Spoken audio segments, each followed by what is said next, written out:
राजधानी समेत पूरे भारतवर्ष में कोरोना काल के लंबे अंतराल के बाद अब देश पटरी पर आ लौटा है और धीरे धीरे जीवन सामान्य होता जा रहा है। इसी के मद्देनजर इस बार त्योहारों में भी रौनक देखने को मिली। हिंदुओं के सबसे बड़े धार्मिक पर्व दिवाली पर सभी ने जमकर त्योहार का आनंद लिया। इसी के चलते प्रत्येक वर्ष की भांति इस वर्ष भी भारतीय जनता पार्टी के हर्षविहार मंडल की ओर से दीपावली मिलन कार्यक्रम का आयोजन किया गया, जिसमें उन्होंने हर्षविहार मंडल के समस्त कार्यकर्ताओं का सम्मान किया।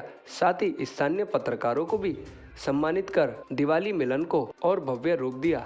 आप तस्वीरों में देख सकते हैं कि हर्षविहार मंडल के एक एक कार्यकर्ता को मंडल अध्यक्ष तेज प्रकाश हिंदू एवं एससी मोर्चा मंडल अध्यक्ष राजकुमार माहौर के साथ सतेंद्र सिंह अनाधिकृत समिति अध्यक्ष सरोज जी महिला मोर्चा अध्यक्ष स्वयं दीपावली का उपहार देकर उनका मनोबल बढ़ा रहे हैं। और इस पर क्या कुछ कहा उन्होंने, आप स्वयं सुनिए। पर्व एक संपन्नता का पर्व होता है, सभी लोग हंसी और खुशी के साथ में मनाते हैं। और दीपावली के बारे में तो जब से पता है, जब हम छोटी क्लास में पढ़ते थे, निबंध लिखते थे, दिवाली हिंदुओं का सबसे बड़ा पर्व है, तो उसको बड़े हर्षोल्लास के साथ बड़े अच्छे तरह मनाने का हमारा मन था। जब मैं 2020 में मंडल अध्यक्ष होना तभी से, लेकिन कोरोना काल की वजह से प्रोटोकॉल उसमें लागू था, तो हम उस कार्यक्रम को आयोजित नहीं कर पाते थे। इस बार हमें अवसर मिला तो हम इसको चूकना नहीं चाहते थे। इसी अवसर पर जो कार्यकर्ता हमारे लिए दिन रात काम करता है पार्टी के लिए, हम लोग तो मंच पे आ गए, माला पड़ गए, उस कार्यकर्ता को याद भी नहीं करता। और चुनाव के समय और सारी विषम परिस्थितियों में हम कार्यकर्ताओं के घर पर जाते, ये काम करना है, पार्टी का ये काम करना है, तो हमारा ये दायित्व बनता है कि हम दिवाली के अवसर पर उन्हें यहाँ पे बुलाएं, उनका मान सम्मान करें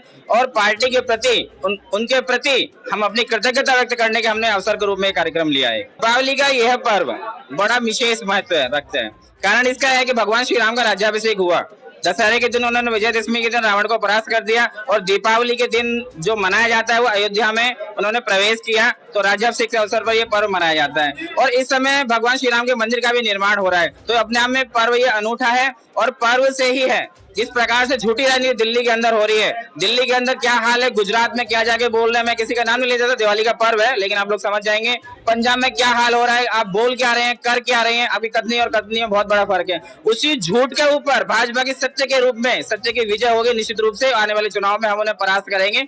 यही संदेश सारे कार्यकर्ताओं को देना चाहता हूँ कि हम ये चुनाव झूठ के ऊपर सत्य की विजय के रूप में दशहरा का जो मनता है, उसी प्रकार से हम दशहरा फिर मनाएंगे। इसके बाद में ये कोरोना काल के बाद बहुत समय बाद हमने ऐसा पल देखा है, तो हमारा मन करा कि इसे मनाया जाए और इसे बड़े हर्षोल्लास से मनाया इसे, और इससे कार्यकर्ताओं का थोड़ा सा सम्मान के रूप में इस प्रोग्राम को किया हमने।